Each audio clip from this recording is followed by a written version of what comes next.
An arrest made and charges laid. The random attack on a Scarborough sidewalk met with disgust across the entire city. Good evening. The victim, a woman in her 70s, shot in the face with a pellet gun. Investigators say completely out of the blue. Tonight, the accusations leveled against the suspect. CTV's Janice Golding is live near Hupfield Trail and McLevin Avenue with our top story. Janice. Hi, Michelle. Yes, residents in this Scarborough neighbourhood are breathing a little bit easier tonight after an arrest was made in a random and frightening attack. The signs of small children and family life are scattered through the Scarborough neighbourhood, a neighbourhood rocked by a vicious, violent attack Wednesday. One of the BBs did strike and break her glasses, so the glasses could very well have protected her. It was 10 to 11 a.m. when a 76-year-old woman out for a morning stroll was shot multiple times by a pellet gun in the face and hands. It does appear to be random, which again is even more concerning when random things happen and they're not targeted. That's definitely something of concern for people in the community. A shocking crime that deeply alarmed residents in the Hupfield Trail and McLevin neighbourhood. Everybody in the so sad feeling, right? And my kids in the school, right? This is a new place for us. So I think everyone is a little scared when you're outside. Police canvassed the neighborhood, releasing these images of a suspect yesterday. And at a news conference this morning, they announced they'd arrested a man last night. The community really stepped up. Police say thanks to residents offering up surveillance video, the emergency task force was able to peacefully arrest a man in the neighborhood. The pellet gun was seized in a search. Much better, because yesterday I got so scared. Since last 2 days, I canceled my shift also, that I don't want to go out by leaving my son alone at the home. But now I feel okay, yes. Feeling a little bit better when they are arrested and all. But, like, really hard for us. When we go for a walk, it's really tough, right? The 76-year-old suffered serious but non-life-threatening injuries and is now recovering at home. Quite obviously, she's very traumatized. And is actually concerned to walk back on the street again. 27-year-old Umar Saad was charged with various weapons offenses, disguised with intent, and with breaching a conditional sentence order. Now, police would not specify what court order Saad had breached. The accused made a brief court appearance this morning for a bail hearing. Reporting live, I'm Janice Golding. Now back to Nathan. Thank you, Janice. New York Regional Police are investigating a drive-by shooting in King Township earlier this week, caught on security cameras.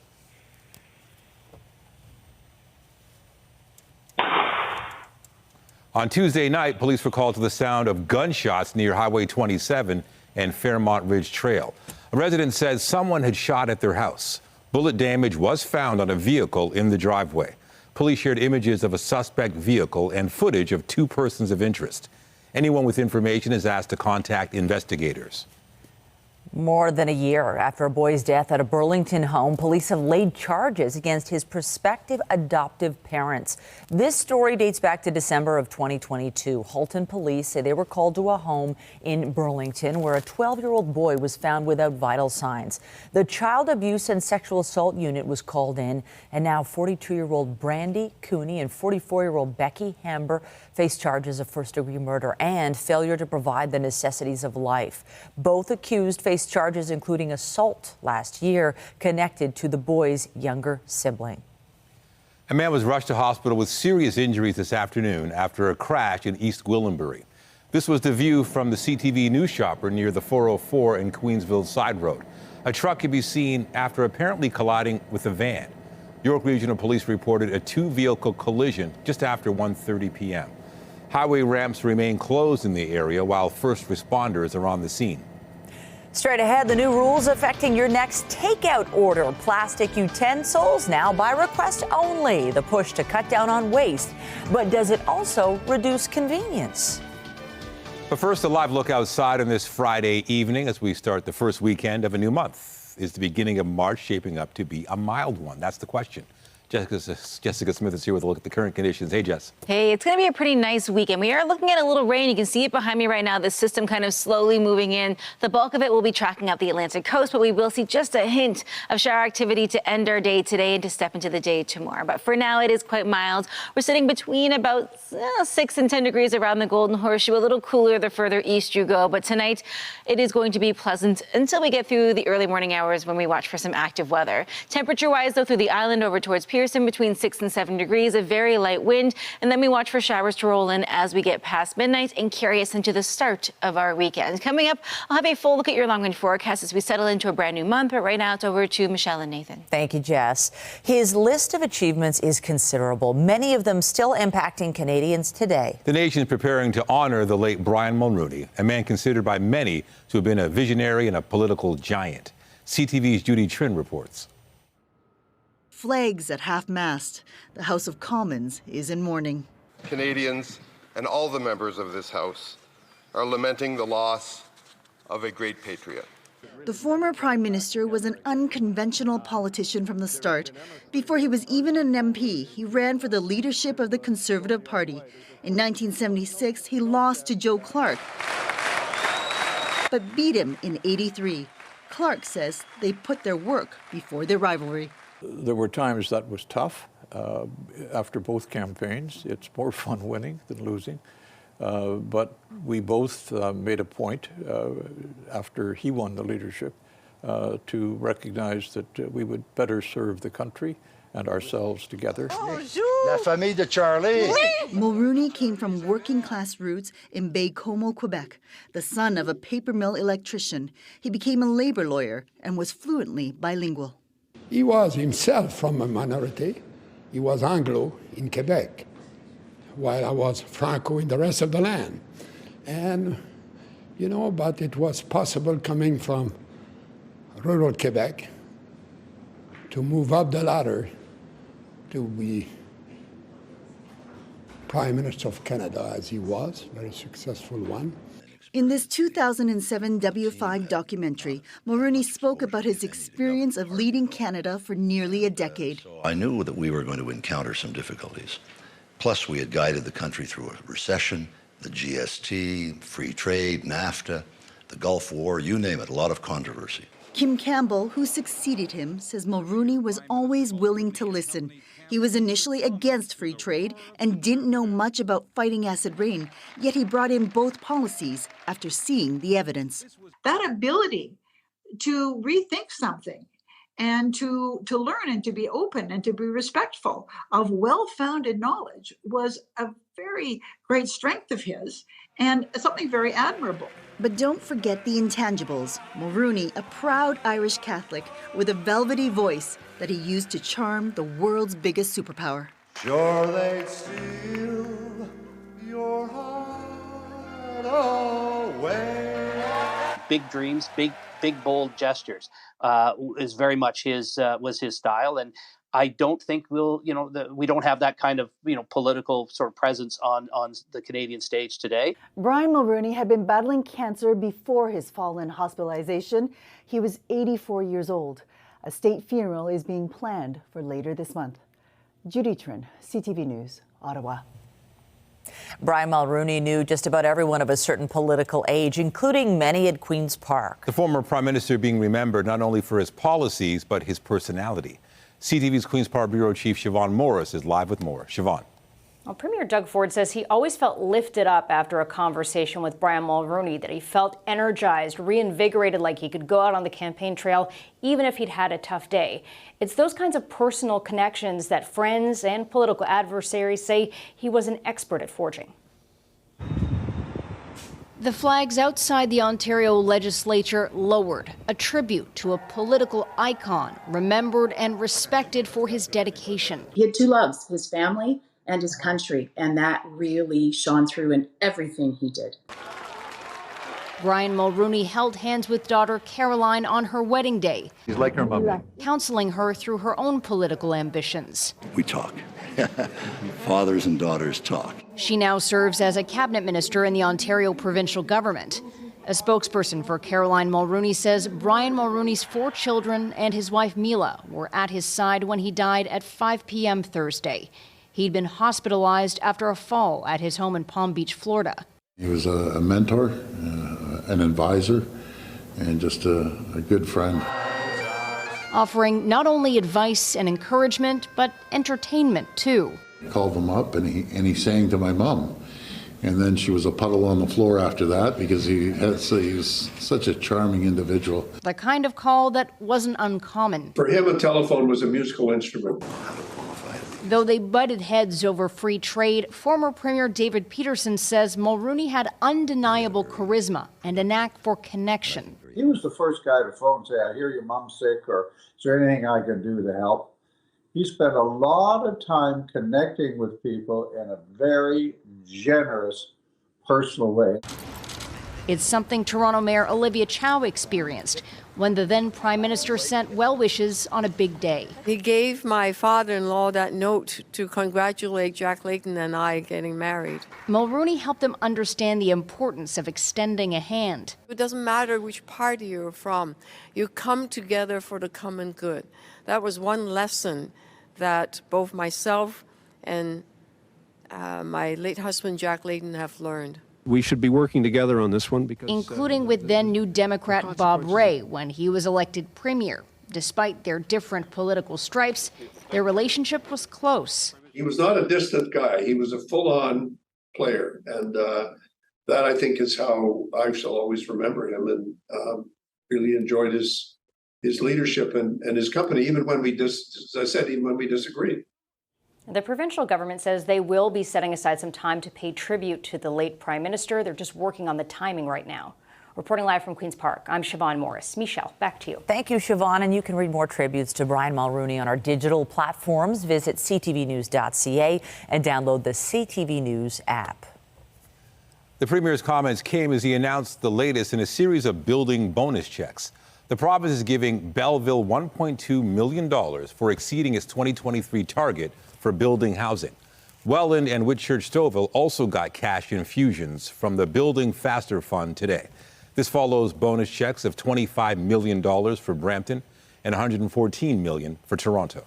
Meanwhile, the City of Toronto is extending the deadline for residential property owners to submit a mandatory piece of paperwork. The city charges an added tax on homes that were vacant for a majority of the year. Homeowners were originally told yesterday was the final day to submit a declaration on the status of their property for 2023.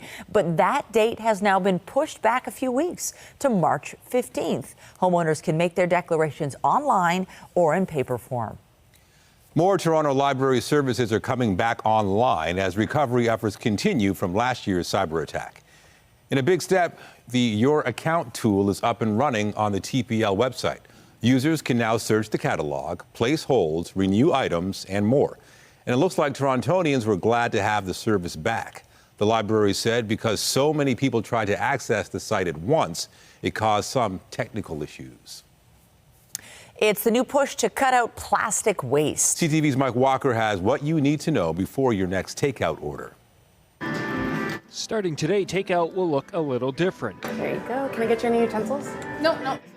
A question businesses are required to ask before providing customers with single-use items.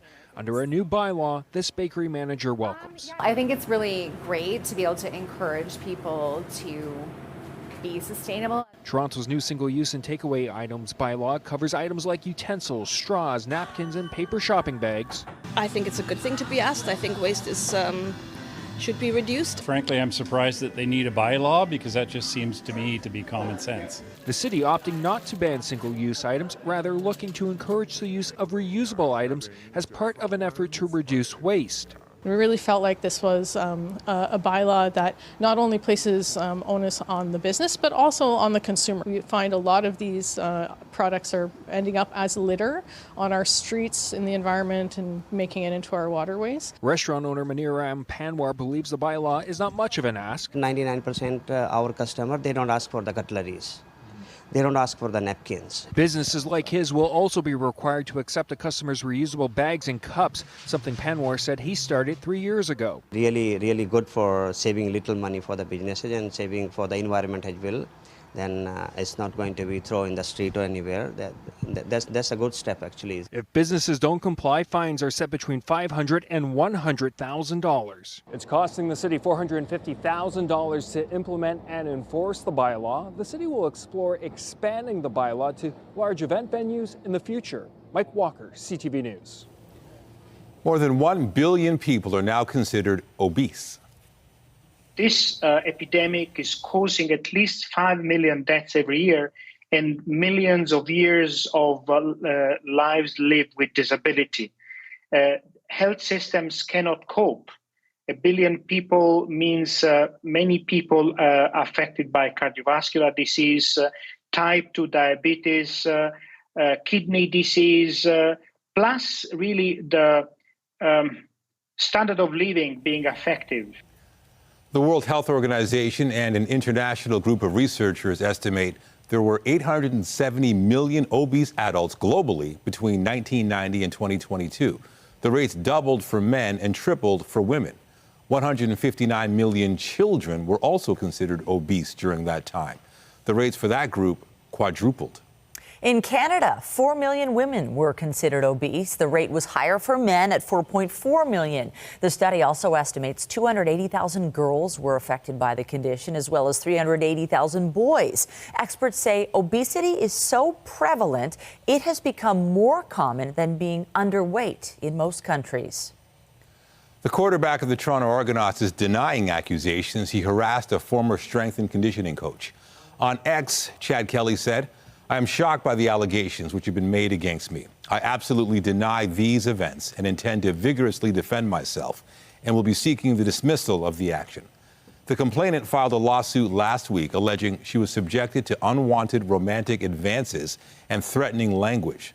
The woman also claims wrongful dismissal, saying her contract with the team was not renewed after informing officials of the alleged behavior. The CFL has launched an investigation into the claims. In the Middle East, the United States will soon begin airdropping emergency humanitarian assistance into Gaza. Aid flowing to Gaza is nowhere nearly enough. Now, it's nowhere nearly enough. Innocent lives are on the line and children's lives are on the line. And we won't stand by and let until we get more aid in there. We should be getting hundreds of trucks in, not just several. Countries such as Jordan have been providing airdrops already as the situation in the territory gets increasingly desperate. The U.S. is also looking at additional ways to deliver aid. That could possibly include a marine corridor. The Americans say ground routes will continue to be used, with airdrops acting as a supplemental method.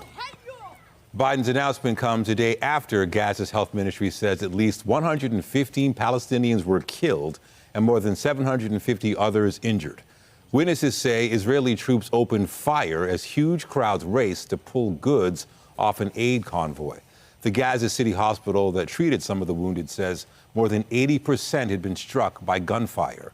Israel said many of the dead were trampled in a stampede linked to the chaos, and that its troops fired at some in the crowd believed to be moving toward them in a threatening way. The Israeli government says it is investigating. A case has been filed against Germany for giving financial and military aid to Israel. Nicaragua is asking the International Court of Justice to issue an emergency measure requiring Berlin to halt the aid, and for Germany to reverse its decision to stop funding the UN Palestinian Refugee Agency. Nicaragua's claim alleges the Germans are violating the 1948 Genocide Convention and the 1949 Geneva Conventions on the Laws of War. The court usually sets a date for a hearing within weeks of a case being filed. Thousands of people bid farewell to Alexei Navalny today. A funeral was held in Moscow for the Russian opposition leader. Crowds chanted slogans in support of Navalny and against the Russian president and the war in Ukraine. There was a heavy police presence. Across the country, at least 91 people were detained at events in Navalny's memory. He died at a penal colony last week. Moscow says the cause has not been determined. His widow and many Western leaders blame Vladimir Putin.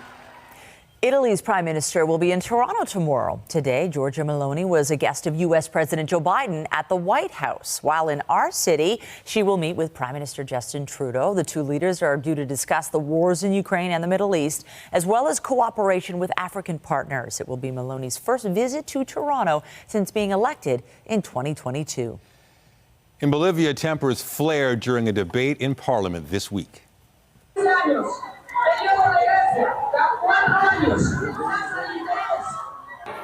Lawmakers exchanged blows during discussions about $900 million needed to carry out infrastructure programs. Pro-government legislators squared off against the opposition. The issue has also led to blockades in a neighboring city where dozens of residents blocked routes. In Rotterdam, a cargo barge got into a bit of trouble today. Some of its containers got caught under a bridge. The German-flagged vessel was stuck for several hours, and a few of the containers fell into the water, but the barge eventually pushed through, making it out the other side with a few extra scrapes and paint damage to show for the effort. Coming up, Downward Dog with a hilarious twist. We hit the mat to explore laughter yoga and the benefits of stretching and bending in a much louder way. And I'm Pat Foran. Coming up on Consumer Alert, police are sounding the alarm on break-ins in Toronto. Thieves are targeting small businesses and stealing point-of-sale terminals. Once they get them, they issue themselves refunds of thousands of dollars. I'll have my reports just ahead. We're into a brand new month, welcoming in the meteorological start of the spring season today. A new month means new normal temperatures and normal highs, and we are well exceeding them already into the first day. Coming up, I'll have a full look at your long-range forecast and what you can expect for the first weekend of March, and stay with us. You've got another full night of great shows for you right here on CTV. Toronto police say break-in-enters are becoming a widespread problem for small businesses right across the GTA. Thieves are breaking in to steal point-of-sale terminals as they found a way to make easy money fast. Pat Foran has our story on Consumer Alert. Pat. Nathan and Michelle, almost every business has the payment terminals, which allows them to accept debit and credit cards. Once criminals steal the machines, within minutes they can issue themselves refunds worth thousands of dollars.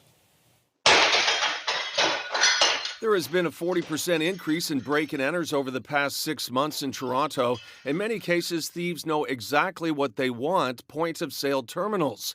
They can smash a window and be in and out in seconds.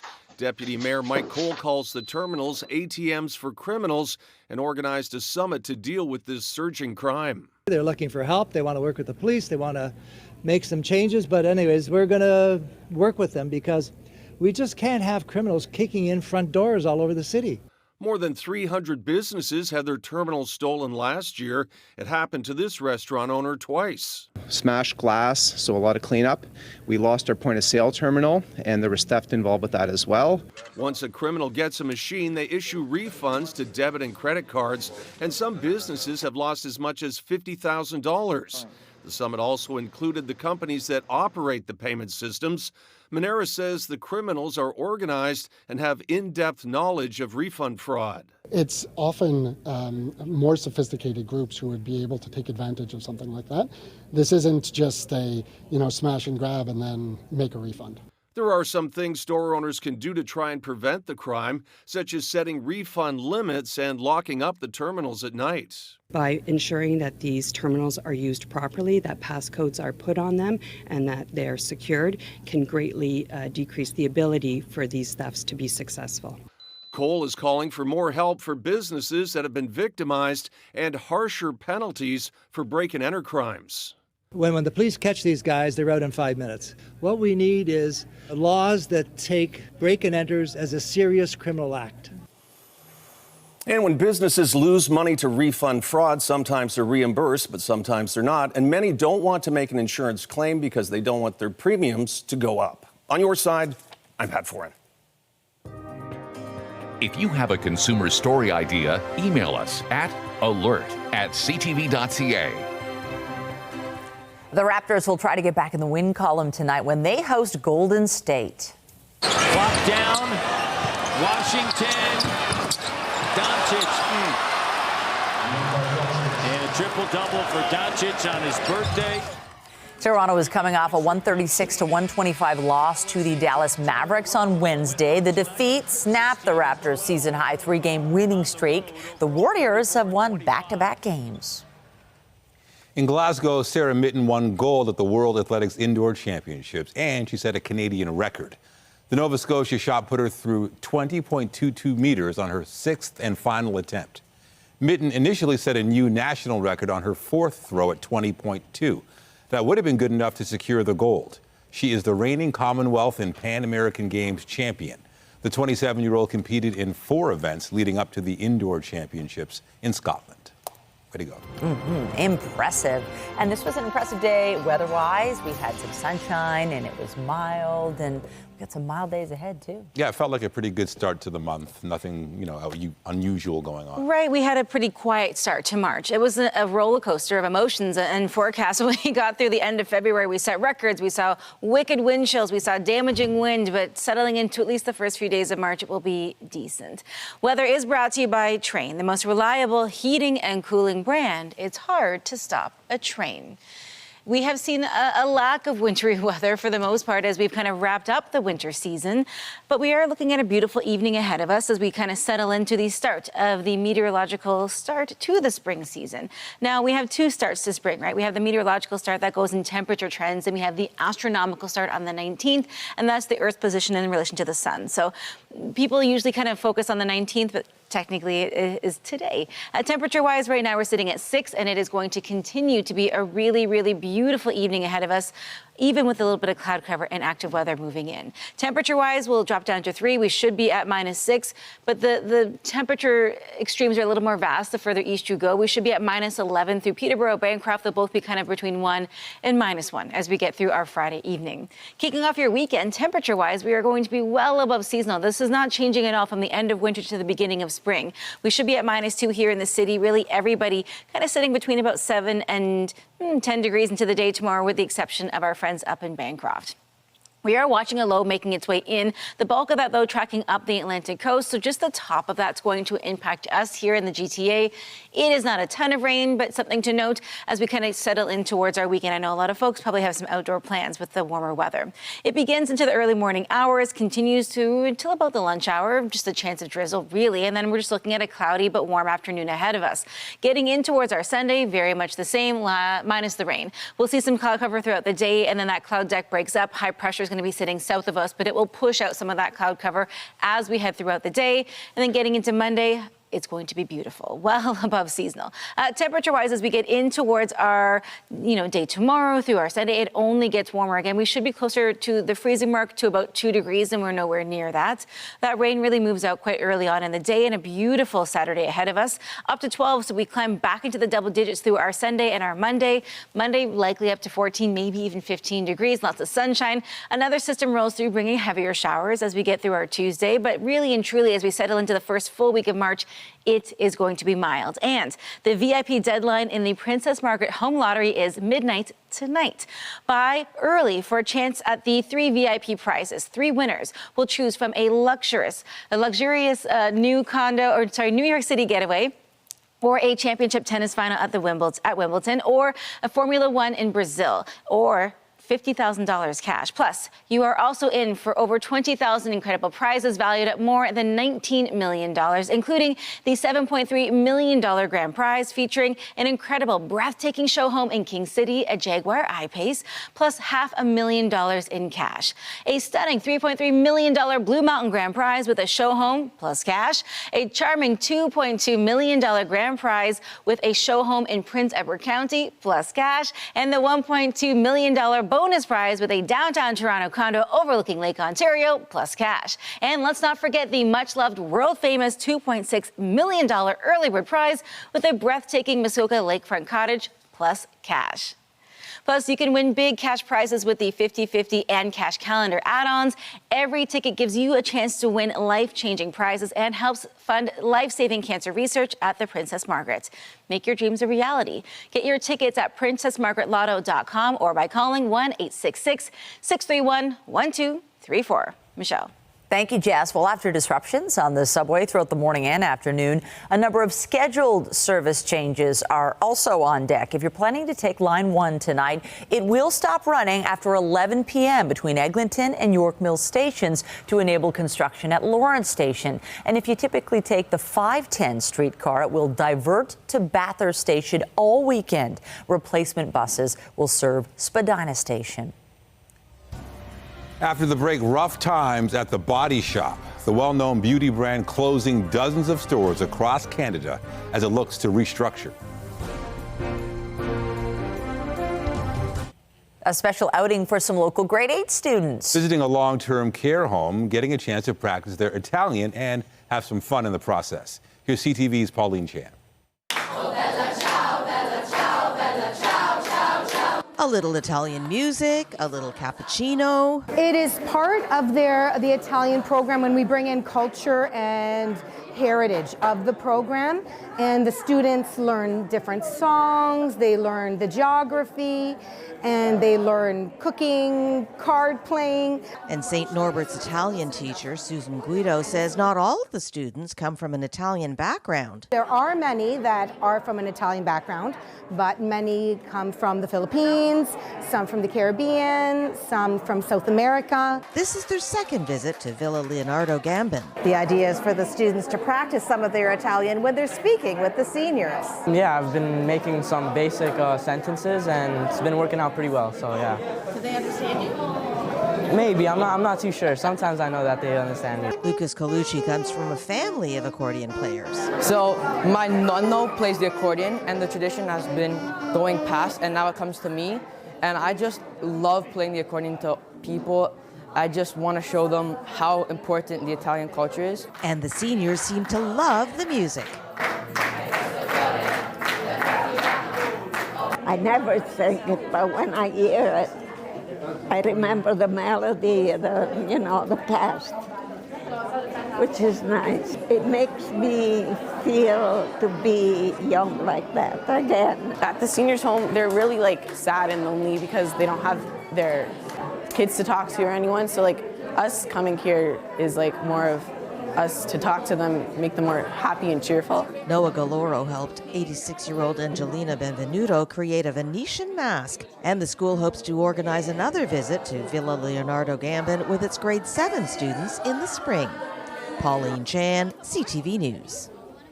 Health officials in Hamilton are calling off plans to enforce a vaccine requirement under the Immunization of School Pupils Act. High school students with overdue vaccination records or without valid exemptions on file were advised they'd be suspended starting next week. But as the city of Hamilton deals with an ongoing cybersecurity incident, public health says its phone and fax systems have been impacted, citing the potential difficulties parents, guardians, and students may have updating their records. The department said it will not move forward with suspensions at this time. Catch-up vaccination clinics are also taking place next Monday to Friday. It's expected to be a busy weekend at the movies as a highly anticipated sequel hits the big screen. You've been fighting the Harkonnens for decades. Look! Director Denis Villeneuve is back with Dune Part Two. The star-studded cast includes Timothée Chalamet, Zendaya, Florence Pugh, and Austin Butler. Deadline is forecasting a strong debut at cinemas across North America after $12 million+ US in previews. He's best known for the paint on his face, but it turns out Paul Stanley knows a thing or two about putting it on canvas as well. The Kiss Rockers in Toronto taking center stage in what you might not expect. Here's CTV's Scott Lightfoot.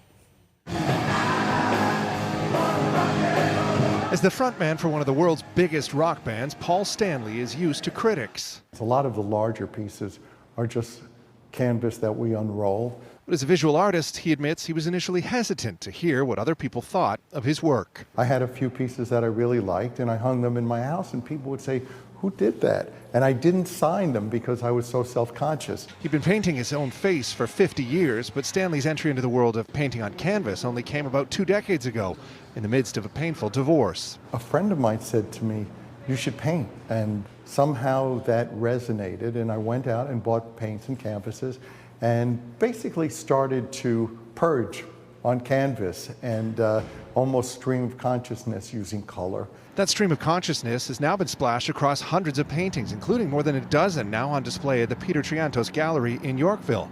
Stanley was to open this show back in November as he and his band were stopping for a final show in Toronto on their last ever tour, but the opening, like the concert, had to be cancelled when Stanley came down with the flu. In better health, he's held more than 30 shows like this across the continent and has sold more than $26 million worth of his art. You know, they say that some artists get credibility by starving. Unfortunately, I'm not one of those. What started with pain has now become a pleasure for the rock star, who says he paints 5 days a week. This latest show is called Joy and Rebellion. I'd like to think that ultimately we create out of joy. And so over the years, certainly, my life has become more joyous, and color, I think, is a way to show and reaffirm what makes life wonderful, vibrant. Stanley says he hopes his work will help demystify the world of art, especially for those curious to enter it. I tell people, if they're going to paint, if you want to try painting, don't be afraid, because the only person who's critiquing you is you. And now that Kiss is no longer touring, Stanley says he plans to focus more time, energy, and creativity on his passion for painting. It's like a book where you don't know the next chapter. I'm as excited to paint when I get home as I was when I left. I don't know what's going to come of it, but that's what keeps it pure. Scott Lightfoot, CTV News. Speaking of creativity and art, after the break, a rising star in the Canadian music scene. This week, W5 explores the origin story of Aysanabee, a young man who gave up his 9-to-5 job to pursue art and tap into his family's roots to much acclaim.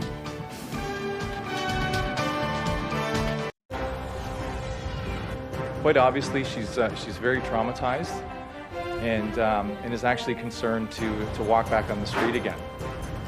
Updating our top stories, Toronto police have made an arrest in a pellet gun attack on a 76-year-old woman in Scarborough this week. She suffered serious but non-life-threatening injuries. 27-year-old Umar Saad faces several charges, including breaching a conditional sentence order. Really good for saving little money for the businesses and saving for the environment as well. A new bylaw is now in effect in Toronto dealing with single-use items like utensils, straws, napkins, and paper bags. Those items haven't been banned, but restaurants will have to ask customers if they want them first. Businesses will also be required to accept customers' reusable bags and cups. The idea of service and devotion to country ran through everything he did. Leaders from across the political spectrum continue to pay tribute to the Right Honourable Brian Mulroney. He died yesterday at the age of 84. Flags flew at half-mast on Parliament Hill in honour of the former Prime Minister. A state funeral will be held later this month. On the markets, the Canadian dollar is up a fraction to 73.75 U.S. Oil gaining more than $1 to close at 79.97 U.S. a barrel. And the TSX Composite Index rising 188 points to end the day at 21,552. Another major brand is reducing its footprint in Canada. The Body Shop is closing 33 stores and halting online sales as it files for bankruptcy protection. The 33 stores represent about a third of the beauty brand's presence in this country. It didn't say how many workers would lose their jobs as a result of the closures. The Body Shop International Limited filed for administration in the UK and announced plans to close dozens of stores there last month. And this comes as retail experts warn the industry is bracing for another slow year ahead as Canadians pull back on spending. Consulting firm McKinsey & Company shared that insight after a warm winter helped contribute to fewer apparel purchases over the holidays. As high interest rates persist and prices soar, McKinsey says retail sales will still grow 2 to 4% this year. That's a far cry from the double-digit growth some markets saw in 2021. While the Israel-Hamas war continues, Air Canada has indicated it will resume flights to Tel Aviv next month. The airline canceled service on October 8th as the conflict flared up. But Air Canada told BNN Bloomberg it's working on resuming service in April if circumstances allow. A number of other international airlines have set plans to fly once again to Tel Aviv. Global Affairs Canada still advises against non-essential travel to Israel and all travel to the Gaza Strip and West Bank. The Business Report is brought to you by Canadian Western Bank, the bank built for business. This week on CTV's W5, a deep dive into the story of an Indigenous musician who gave up the 9-to-5 to pursue his art and tell his and his family's stories. First record was so much about your Indigenous history and identity. How much of that will we see in this new album? Well, that's the thing, right? What is Indigenous art? If I make art, it's Indigenous art. That's the thing, it doesn't have to be some sort of ancient thing from the past.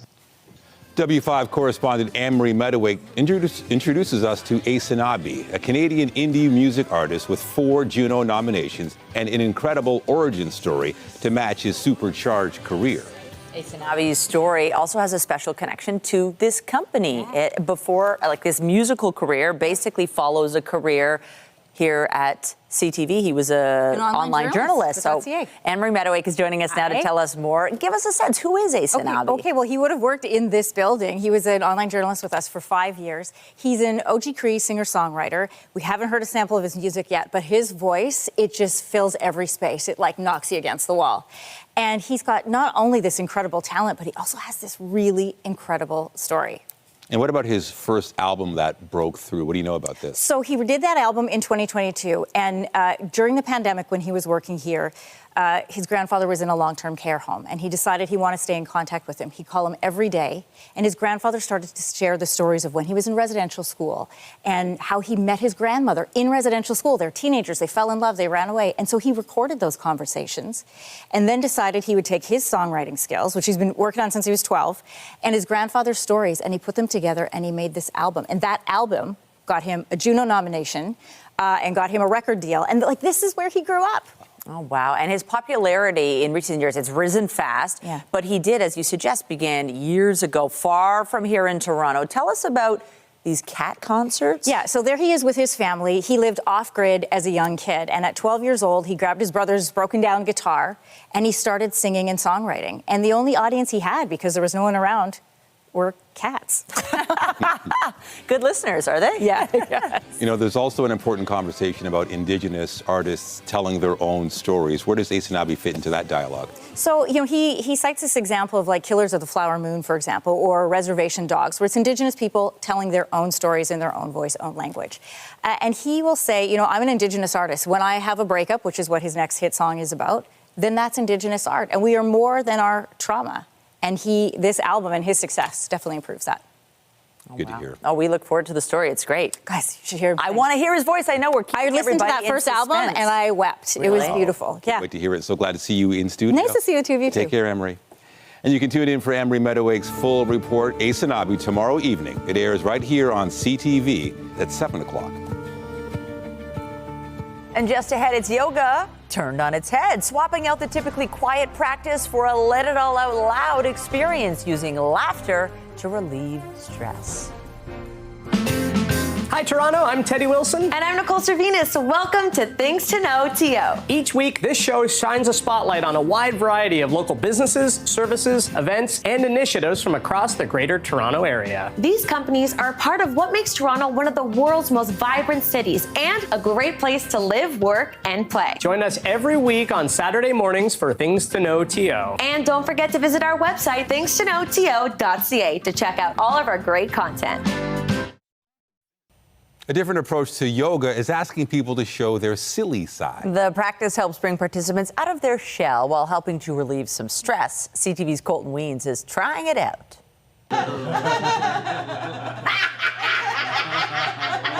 It's not quite the yoga class most are used to hearing. Instead, laughter yoga encourages participants to let it all out. Everybody can laugh, you know, and we can all ideally laugh at ourselves. And we're so caught up in what people think about us. So laughter yoga just gets us out of the box.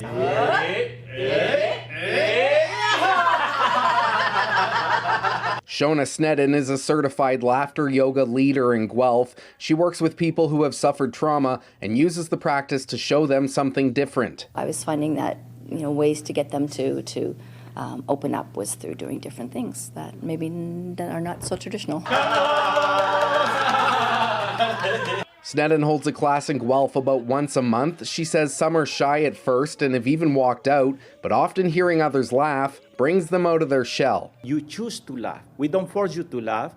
And at the end of the session, you can have the real laughter coming out for you. The practice focuses on encouraging participants to express themselves from the heart and not the head, and not to judge themselves or others. One of the principles is the childlike play. We look at children, they're laughing and laughing, and we're wondering, what are they up to? They're just laughing. They're not up to anything. And that's what we need to take on. Some researchers have found laughter increases endorphins, improves relaxation, and reduces stress. The instructors say they've worked with office workers, seniors' homes, and school students. We're not laughing because something's funny. We're laughing because it's really stressful. And if we're not laughing, we're crying in the corner. Laughter as therapy has been around since the 1970s. Laughter yoga officially started in 1995. Clubs are now all over the world. So this gives us an opportunity to use our voice, and it's non-specific through the process of laughter. Colton Weens, CTV News, Guelph. Okay, so we've all agreed to try it out. Really? No. I knew that would freak Nathan No, out. I did not agree to It's this. Friday. Yes, it's Friday. You'll do it. Just the reaction, no. But what is a yes is the forecast. So I don't know how to segue forecast into this weekend. Temperature-wise, it remains really mild. We're at 6 here in the 6, and it's going to be beautiful heading into the day tomorrow. We are looking at a little rain in the morning, nothing to laugh about, but it is going to clear up as we head into the afternoon and getting into your Sunday. 12 degrees, a little sunshine, and by Monday, 14. Not a bad way to kick off the month of March. Jess, thank you so much. And be sure to join Heather Butts tonight at 11 for CTV National News, followed by Zoraida Allman with our next local newscast at 11:30. In the meantime, our coverage continues anytime on CP24 and online at ctvnewstoronto.ca. For Jessica Smith and all of us here at CTV News, thank you for watching and have a great night. Hopefully your weekend's full of laughter. You know, I did laugh after. Okay, a little laugh from me. Wasn't so